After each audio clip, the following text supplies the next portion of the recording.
contratualistas estão discutindo ou tentando compreender é a finalidade do Estado, não dos governos, ok? Agora sim, vamos para Robbins e ver o que é que Robbins falou acerca da política. Robbins é conhecido pela seguinte frase: o homem é o lobo do homem. O que é que ele quer dizer com isso, professor? Vamos fazer a leitura e já já eu trago para vocês a explicação do homem lobo de outro homem. Em seu livro Leviatã, publicado em 1651, ele formula sua filosofia política, inaugurando as reflexões acerca do princípio de contrato social. Rompe com a visão grega sobre o homem, pois para ele o homem é mau por natureza. O homem é lobo do homem, todos contra todos. Isso se dá porque, segundo Robbins, no estado de natureza, lá no mundo primitivo, os homens viviam basicamente para duas coisas: autopreservação e para a guerra, preparado para a guerra. Por quê? Pensemos da seguinte forma, tentando compreender Robbins. Lá no estado de natureza não havia leis, não havia o Estado. Então todo mundo tinha que ficar em alerta o tempo todo, porque, por exemplo, podia esbarrar com uma outra tribo, citando um exemplo, e de repente começar uma guerra, ou alguém vir tomar os seus utensílios e você ter que se defender. Enfim, vivia-se em um mundo no qual o homem era lobo do homem, era todos contra todos, como se todo mundo vivesse o tempo todo uns com medo dos outros. Viviam assim o tempo inteiro, com medo um do outro, em tensão ininterrupta, tensão o momento todo, em estado de uma guerra permanente, de uma guerra para qualquer hora, para qualquer momento. Logo, em Robbins, o que era autoconservação se transforma em destruição, em medo, em insegurança. E essa tensão, esse medo, esse estado de guerra o tempo todo, só podia ser superado se passássemos do estado de natureza para o estado civil. E foi justamente o que aconteceu. Temendo a própria morte, temendo ter que estar nesse momento de estar sempre preparado para o combate, estar sempre com medo de alguma coisa, os homens constituíram um contrato social, um pacto, no qual criam o Estado para que criem leis e dê segurança para esses mesmos indivíduos, para que eles possam viver sem medo, sem insegurança, sob a tutela do Estado. Conforme em Robbins, a humanidade opta, os indivíduos escolhem viver em sociedade a partir do momento que começam a perceber que suas vidas estão ameaçadas. Repito, com medo constante da morte, que qualquer coisa pode acontecer, eles negam as suas liberdades individuais em nome do Estado, para que tenham proteção e para que a vida fique uma vida de segurança, uma vida equilibrada. Então, qual é a razão do contrato social em Robbins?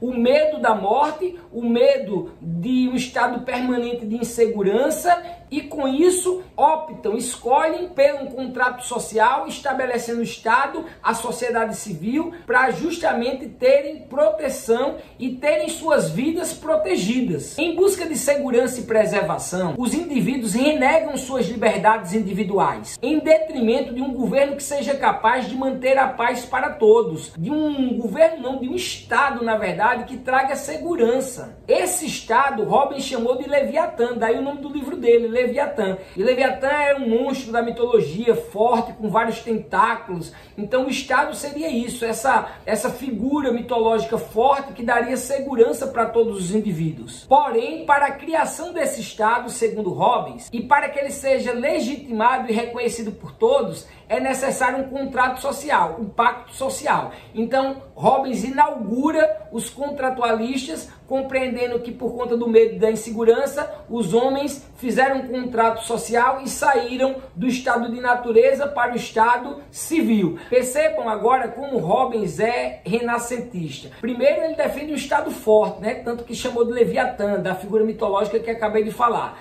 Segundo, quem é o representante do Estado, então? Os representantes do Estado passam a ser os reis, tal como foi defendido por Maquiavel. E agora, Robbins vai tentar fundamentar isso. Ele vai dizer o seguinte, que todo mundo deve obedecer esse rei e não pode questioná-lo, ou seja, o Estado, ninguém pode questionar o Estado, rei e Estado se confundem, passam a ser quase sinônimos na Idade Moderna. Lembre que a Idade Moderna, uma das características é o Estado absolutista. Então, para Hobbes, ninguém pode questionar esse Estado, porque esse Estado é o responsável por trazer segurança para a vida das pessoas, por trazer paz para a vida das pessoas, por trazer ordem social. Então, ninguém pode questionar o Estado. O Estado é soberano, o Estado é inquestionável, segundo Hobbes. Percebam, segundo Hobbes, para garantir a ordem e manter suas vidas em segurança, todos devem obedecer a esse soberano sem nunca o questionar, ou mesmo dividir o seu poder. Ideia de soberania indivisível, poderes absolutos nas mãos de uma única pessoa, no caso aqui o rei. Uma vez que o soberano representa a vontade de todos os indivíduos que renunciaram seus direitos individuais em nome da paz social, tal como eu falei. Surge assim a sociedade civil, ou seja, o Estado civil dos homens. Para garantir a realização da finalidade para a qual ele foi constituído, o poder soberano não pode ser divisível.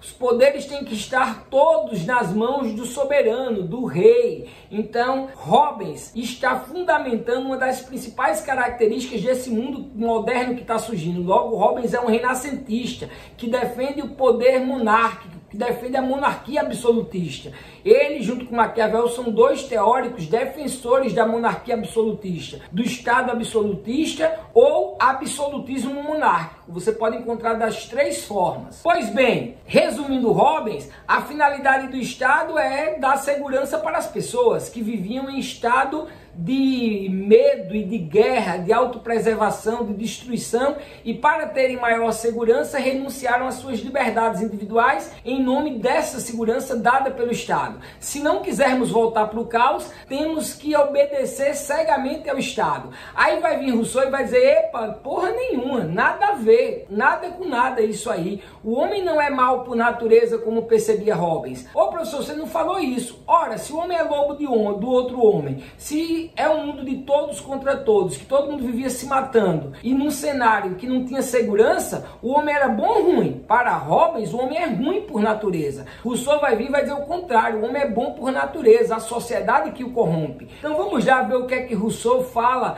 acerca da política. Ele concorda com Hobbes em relação ao contrato social, mas ele discorda de Hobbes o motivo pelo qual os homens fizeram um contrato social, bem como discorda qual é a finalidade do Estado. Rousseau vai falar sobre o bom selvagem. Para Rousseau, como já falei, o homem nascia puro. O homem é bom por natureza. A filosofia de Rousseau é muito voltada para o retorno à natureza, para o retorno ao estado de natureza e ao natural. Então vamos ver, então, se o homem era tão bom assim, o que danado aconteceu para esse homem negar essa vida boa, essa vida harmoniosa, essa vida maravilhosa e criar o Estado? E qual é a finalidade desse Estado que o homem criou? Primeiro, para que Estado, já que era todo mundo bom? E segundo, qual é a finalidade desse Estado? Vejamos em Rousseau. Rousseau também é um contratualista. No entanto, sua concepção acerca do estado de natureza, do contrato social e do Estado civil é bem distinta das concepções de Hobbes e Locke, tal como veremos daqui a pouco em Locke. Rousseau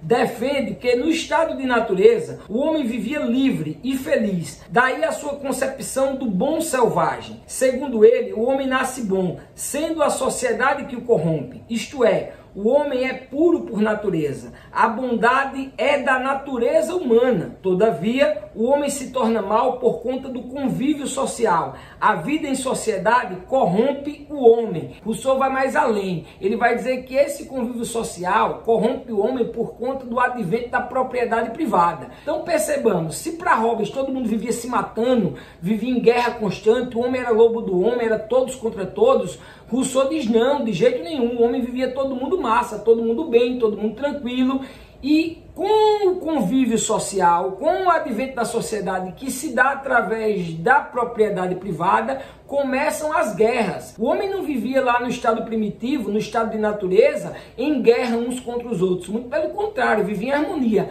A guerra começa quando se estabelece a propriedade privada. E aí um diz, isso é meu, o outro diz, aqui isso é meu. Aí começam as guerras pelas melhores porções de terras, as terras mais produtivas. É esse convívio social, a partir do advento, do surgimento da propriedade privada, que gera o corrompimento, digamos assim, dos homens, que gera esse estado de guerra. Então esse estado dos homens estarem uns contra os outros é só a partir do surgimento da propriedade privada e do convívio social que corrompeu o homem. Então assim Rousseau discorda dilaceralmente de Hobbes, ok? Vamos continuar vendo Rousseau. Olha o que Rousseau nos diz. Rousseau defendeu que a sociedade nasceu formalmente com o ato da instituição da propriedade privada. Foi com o aparecimento da propriedade privada, a partir do convívio social, que surgiu a corrupção entre os homens. Logo, em Rousseau, a propriedade privada é que gerou a desigualdade entre os homens e que possibilitou a passagem do estado de natureza para o estado civil. Segundo Rousseau, infelizmente, né? Ele defende o retorno ao estado de natureza, o retorno do homem ao campo, por exemplo, o reencontro do homem com o natural. Então, para Rousseau, foi justamente por conta da propriedade privada que houve a necessidade de se fazer um contrato social. Surge a propriedade privada, o convívio social e os problemas. Aí passa a ter guerra entre os homens. Os homens aí passam a ser uns contra os outros, porque cada um quer a melhor parte da terra. Então é esse convívio social que corrompe o homem. Para solucionar o problema, segundo Rousseau, há a necessidade de um contrato social. Então aí ele concorda com Hobbes, que houve um pacto, um contrato social para sairmos do estado de natureza para o estado civil. Mas não é porque o homem vivia em insegurança. Muito pelo contrário, o homem vivia bem em harmonia. O homem passa a viver mal e em estado de guerra depois do surgimento da propriedade privada. Aí existe então a necessidade de um pacto social para se estabelecer o Estado, né, para se estabelecer a sociedade civil, o que possibilita o desenvolvimento do Estado civil, que segundo Rousseau limitava a liberdade dos indivíduos, mas ainda assim era importante por conta do caos que virou o convívio social com o advento da propriedade privada. Rousseau rejeitava a concepção de que alguém possa representar outras pessoas junto ao poder político, como por exemplo os deputados. Não aceitava a democracia representativa. Assim, ele divergia diretamente de Locke. Locke defendeu uma democracia representativa, um Estado representativo a partir dos representantes do povo, os deputados, por exemplo, o poder legislativo. Rousseau vai dizer que não. Para ele, o povo é cidadão e Estado ao mesmo tempo. O Estado é o povo, não o soberano que manda no povo. Rousseau não admite que os indivíduos percam as suas liberdades por conta do surgimento do Estado. Já Hobbes, que dizia que os indivíduos tinham que obedecer cegamente ao Estado, e Locke, que dizia que o indivíduo sim tinha que perder a liberdade frente às leis do Estado,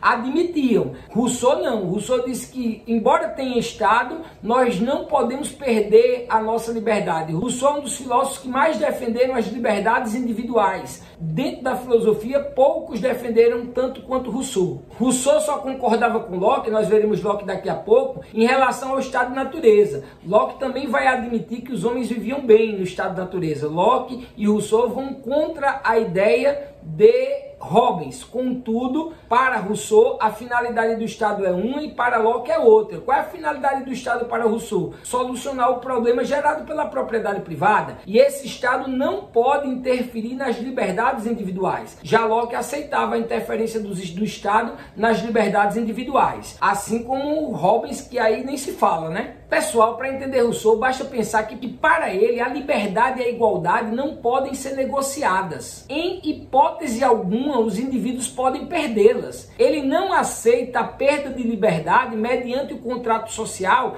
tal como Hobbes e Locke aceitam. Para ele, os indivíduos não podem, por conta do contrato social, perderem as suas liberdades. Vejamos, para Rousseau, o Estado é o próprio povo. No Estado civil, o soberano deve ser o povo e não o governo. O governante está submisso à vontade do povo, à soberania popular. Tal como eu falei, para Rousseau as liberdades individuais são inegociáveis e o indivíduo é cidadão e Estado ao mesmo tempo, porque o Estado é o povo. Sobre essa questão da liberdade em Rousseau, vejamos o seguinte. Segundo Rousseau, o indivíduo renegou sua individualidade em favor do grupo social, com o contrato social. Porém, não necessariamente precisou abandonar sua liberdade e igualdade. Para ele, a presença da sociedade civil e das leis só justificou e protegeu os poderosos.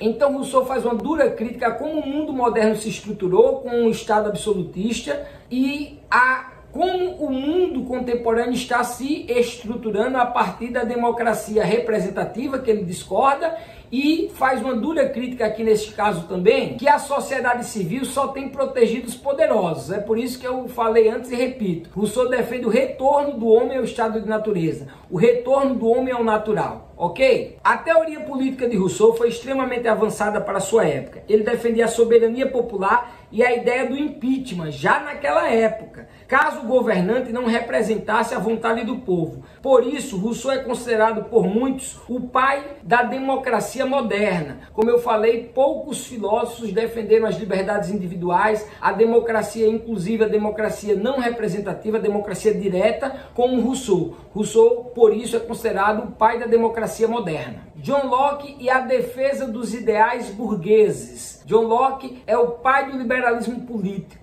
É o cara que fundamentou a teoria política para a ascensão da burguesia ao poder. A burguesia toma o poder a partir das revoluções burguesas, lembremos da Revolução Inglesa e da Revolução Francesa, e marca com isso, lembre que a Revolução Francesa marca o início da Idade Contemporânea. Então esse mundo contemporâneo que nós vivemos, basicamente no que tange a política, é a teoria do Locke sendo posta em prática, sendo colocada em prática. É basicamente Locke, na maior parte das constituições, das cartas magnas dos países afora do mundo ocidental. Por exemplo, Thomas Jefferson, quando escreve a Constituição norte-americana, está nada mais nada menos colocando em prática a teoria de John Locke. É a teoria de Locke todinha na Carta Constitucional dos Estados Unidos. Lembremos que os Estados Unidos era uma colônia que, com um processo de luta contra a sua metrópole Inglaterra, se transformou em um país soberano. E essa primeira Constituição, que vigora até hoje, é nada mais nada menos do que a teoria de Locke. Professor, o que é que isso tem a ver com a gente? Galera, o Brasil era uma colônia, assim como os Estados Unidos vai querer se libertar. E quando nós nos libertamos da nossa metrópole Portugal, a primeira coisa que a gente faz é tentar fazer uma Constituição similar deles. É porque Dom Pedro I não permitiu. Mas independente disso, na nossa Constituição atual tem muito de Locke. Locke está nas constituições do mundo afora, em especial dos países ocidentais, ok? Mas vamos ver Locke, esse cara, esse filósofo, que foi responsável por fundamentar a teoria política para a burguesia estar hoje como está no poder político. Lembremos, na Idade Contemporânea, o poder político é exercido pela burguesia. A gente vai ver melhor lá na aula de Idade Contemporânea.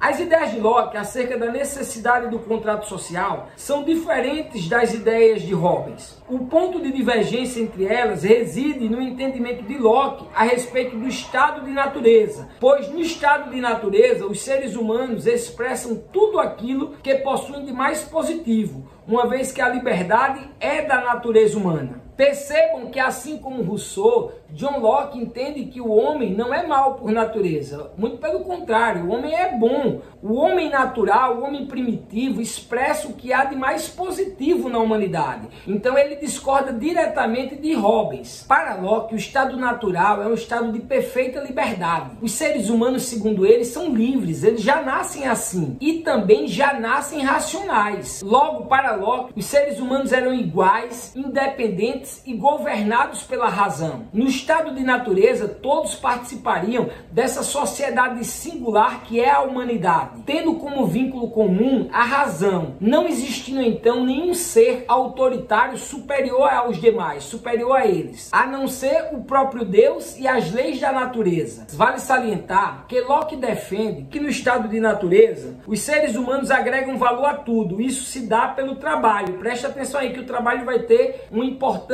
imensa na teoria de Locke. Agregam valor, inclusive, à terra, gerando com isso a propriedade privada. Neste estado natural, cada ser humano teria o desígnio de preservar a paz, resguardando-se em não ferir os direitos dos outros. Enquanto em Rousseau a propriedade privada era a origem dos males, para John Locke, a propriedade privada nada mais é do que resultado do trabalho. Logo, a propriedade privada é algo benéfico, é algo bom. E o Estado, veremos, tem como função e finalidade defender o direito à vida e o direito à propriedade privada, que é fruto do trabalho, beleza? Já está se desenhando a teoria de Locke aqui para nós. Dentre estes direitos defendidos por ele, destacamos o direito natural de se ter propriedade privada. Contudo, esse direito é natural e anterior à sociedade civil, mas não inato. Origina-se da relação concreta entre os seres humanos e as coisas por meio do processo de trabalho. É através do trabalho que o homem transforma as coisas, transforma a natureza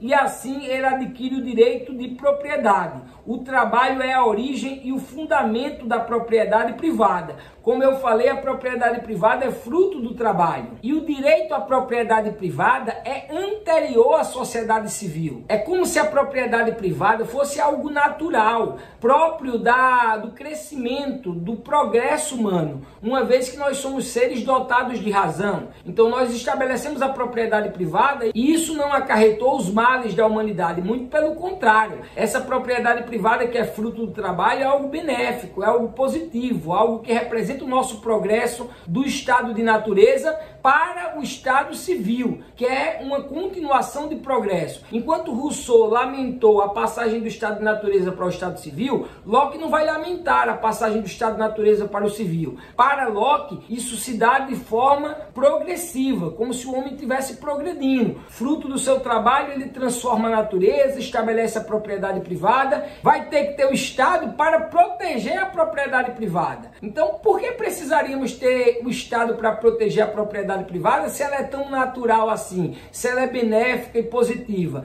Ela não causou guerra entre nós, como defendia Rousseau. Então, para que o Estado? Está aí uma grande contradição na teoria do Locke, que é uma teoria que fundamenta o direito à propriedade privada lá na idade contemporânea. Para ele, a razão é a maior lei da natureza humana e todos os seres humanos estão submetidos a ela. As transgressões de alguns seres humanos a esta lei é o que cria a necessidade do contrato social, o início do Estado civil. Este contrato social funciona como um pacto de consentimento. Os indivíduos aceitam e firmam o pacto por livre e espontânea vontade, conscientes de que dessa forma irão consolidar os seus direitos naturais. Que direitos naturais são esses aos quais Locke se refere? O direito à propriedade privada, o direito à vida e aos frutos do trabalho, ou seja, a propriedade privada. Percebam que, diferente de Rousseau, ele defende que no contrato social as pessoas percam liberdades, porque a razão é natural e todos devem estar submetidos à lei natural da razão. E é a razão que cria a necessidade do contrato social. Ora, por que a razão cria a necessidade do contrato social? Porque aqueles que não querem viver racionalmente, viver segundo as diretrizes da razão, são transgressores. E para estes é necessário que se tenha um Estado. O Estado que vai assegurar que todos vivam segundo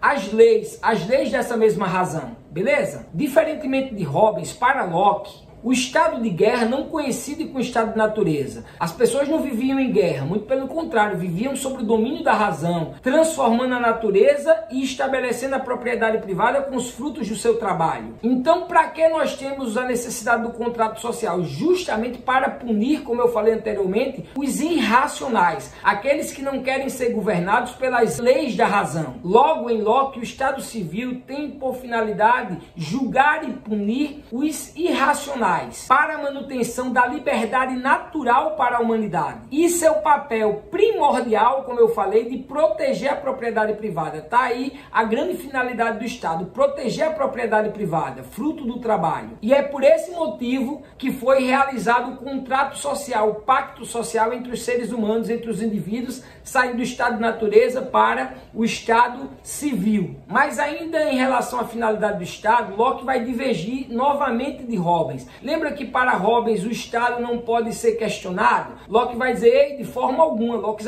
é um iluminista. Como iluminista, ele vai atacar o antigo regime, vai atacar os reis. Então ele vai defender a participação popular nesse Estado, defendendo que o Estado é a expressão máxima da vontade dos indivíduos igualmente livres. E o governo civil tem por objetivo garantir a liberdade dos indivíduos, a vida e o direito à propriedade privada. privada. Assim, ele é a favor de um governo civil no qual o poder de criar leis seja o principal poder. É como se ele defendesse mais o legislativo. Por isso que ele é defensor da democracia representativa, que o povo possa eleger seus representantes, para que esses representantes tenham o poder de constituir as leis, a qual todos estarão submissos. Os que não se submeterem às leis devem ser punidos como irracionais, porque as leis são leis racionais. Logo, o poder é do povo, e o povo exerce o seu poder através dos seus representantes. Então, diferente de Rousseau, que era contra a democracia representativa, Locke afirma a democracia representativa. Como Locke está na Idade Moderna, ainda nos estados absolutistas, para ele o rei deve somente executar as leis. Não cabe aos reis criar leis. E que o governo pode e deve ser questionado quando ele for contra o povo. Então perceba, ele já está atacando o rei, dizendo, ó, rei não pode não, tá fazendo leis não. Está atacando o antigo regime, está dizendo que o povo é soberano, que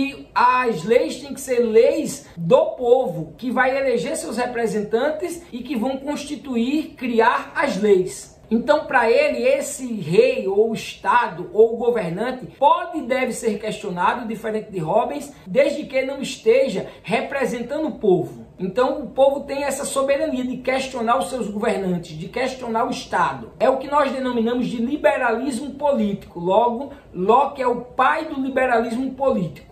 Deixa eu dar uma dica. A concepção política do liberalismo resulta de acontecimentos econômicos e sociais que determinaram mudanças, transformações na concepção do poder e propriamente também do Estado. Esses acontecimentos foram as revoluções burguesas. No liberalismo econômico nós temos Adam Smith, por exemplo, a lei da oferta e da procura, atacando como iluminista diretamente o rei, dizendo que a economia deve se autorregular, que o Estado não pode regular a economia. O Locke, ele representa o liberalismo político, beleza? Então se liga nisso. As revoluções burguesas colocam a burguesia no poder e essa burguesia se apropria da teoria, ou melhor, ela faz as revoluções já com os ideais liberais. Liberalismo político do Adam Smith e liberalismo político do John Locke. Por isso que o Locke está nas constituições da maior parte dos países ocidentais. Fica essa dica. Como vimos até agora, Hobbes é renascentista, Rousseau e John Locke são iluministas. Mas o iluminismo não para por aí. São outros filósofos iluministas que teorizaram sobre política e de alguma forma nos deixaram um legado. Nos renascentistas nós nos especificamos mais em Hobbes e Maquiavel, e em relação a Maquiavel foi bem longa a parte de Maquiavel, dada a importância dele. E nos iluministas eu falei dois contratualistas, é o caso de Rousseau e John Locke, um com o ideal de liberdade, da democracia não representativa, da soberania popular, e o outro com o liberalismo político. Veremos então mais alguns filósofos iluministas só para concluir essa nossa aula de filosofia política na Idade Moderna. Os dois outros iluministas que eu escolhi é Voltaire e Montesquieu, dada a importância de Montesquieu para o mundo contemporâneo. Só que Montesquieu não estava entre os contratualistas. Ele não discutiu qual a origem do Estado e que o Estado se concretiza a partir do contrato social como os contratualistas. Ele só teorizou acerca da política. E Voltaire também acerca do direito de liberdade de expressão, por exemplo. Vamos falar dos dois rapidinho. Vejamos. Vários foram os filósofos iluministas do século XVIII. Aqui nos deteremos naqueles que contribuíram com a filosofia política. Dentre eles, Barão de Montesquieu, Voltaire e Rousseau. Rousseau nós já vimos. Vamos para Montesquieu. Montesquieu ficou conhecido pela divisão dos poderes. Já em Locke, se você não percebeu, eu trago agora novamente, já havia a divisão de poderes. Por exemplo, não cabia ao rei fazer as leis, cabia aos representantes do povo, que seriam eleitos pelo povo. Era a forma de democracia representativa. Mas ele não falou no poder dividido em três, na triparticipação dos poderes, com legislativo, executivo e judiciário.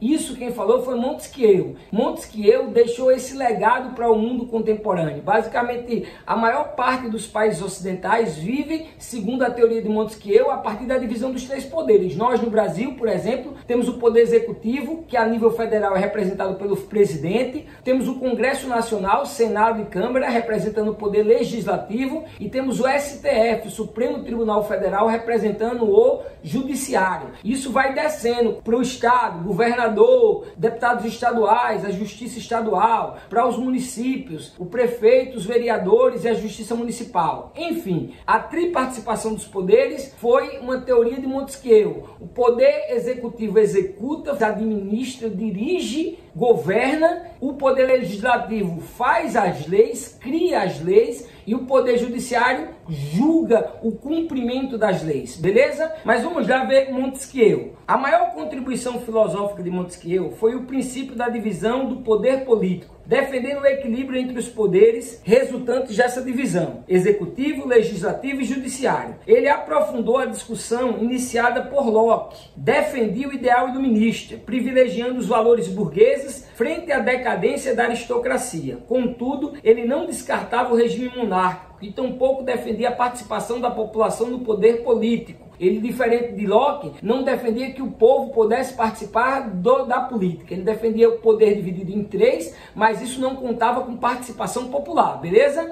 Continuemos. Preocupou-se com o funcionamento do governo e não com a origem ou finalidade do Estado, tal como eu falei anteriormente. Sendo assim, não foi um contratualista. Seu pensamento acerca de política restringe-se essencialmente a duas perspectivas: as leis e a questão do poder. Defendeu que a política deve ser desprendida da religião, mas não foi o primeiro a dizer isso. Ele só seguiu o que Maquiavel e os demais disseram, que religião e política têm que ser separadas. Política pertence à natureza humana e não à natureza divina, ok? Então, retomando, defendeu que a política deve ser desprendida da religião à medida que as leis refletem as condições objetivas da vida. Montesquieu é claramente um iluminista. O iluminismo ataca o antigo regime, ataca as características da Idade Moderna. Como eu já cansei de repetir aqui neste nosso momento do curso, ataca a principal característica da Idade Moderna, que são os estados absolutistas, o poder absoluto dos monarcas, os reis com poderes absolutos. Ora, o que é que ele está dizendo? Ei, uma sociedade não é justa enquanto todos os poderes estiverem concentrados nas mãos de uma única pessoa. No caso, era o rei. A sociedade só pode ser justa quando os poderes forem divididos em três: executivo, legislativo e judiciário. Está aí o grande legado teórico de Montesquieu para a nossa política, para a política ocidental, para pensar a política ocidental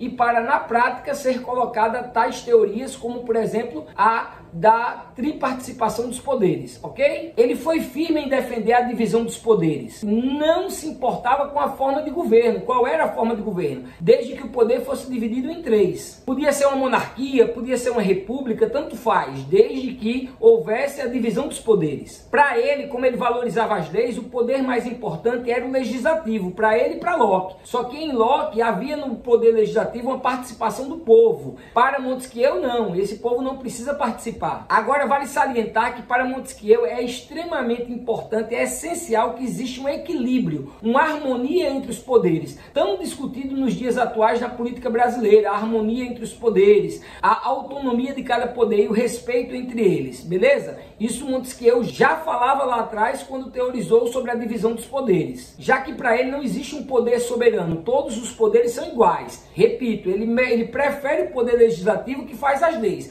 mas todos têm soberania, todos têm autonomia e são iguais. Para impedir que um poder se sobreponha sobre o outro, ele teorizou acerca de pesos e contrapesos dos poderes. Como é que funcionaria isso? Cada poder fiscalizando uns aos outros. Então esse foi Barão de Montesquieu com a teoria que influencia a política no mundo todo, em especial no mundo ocidental. Vamos passar agora para Voltaire. Voltaire foi um pensador iluminista que, embora não tenha produzido um tratado filosófico acerca da política, se constituiu como um importante pensador do período, refletindo mais sobre liberdade do que mesmo sobre política propriamente dita. Então Voltaire é mais conhecido pela sua luta em relação à liberdade de expressão do que por um tratado filosófico que ele fez sobre política. Para lembrar de Voltaire, você vai lembrar sempre da seguinte frase: posso não concordar com nada que você diga, mas vou defender até a morte o seu direito de falar. Olha, vai até a morte para defender o direito da liberdade de expressão. Esse é Voltaire. Vamos vê-lo.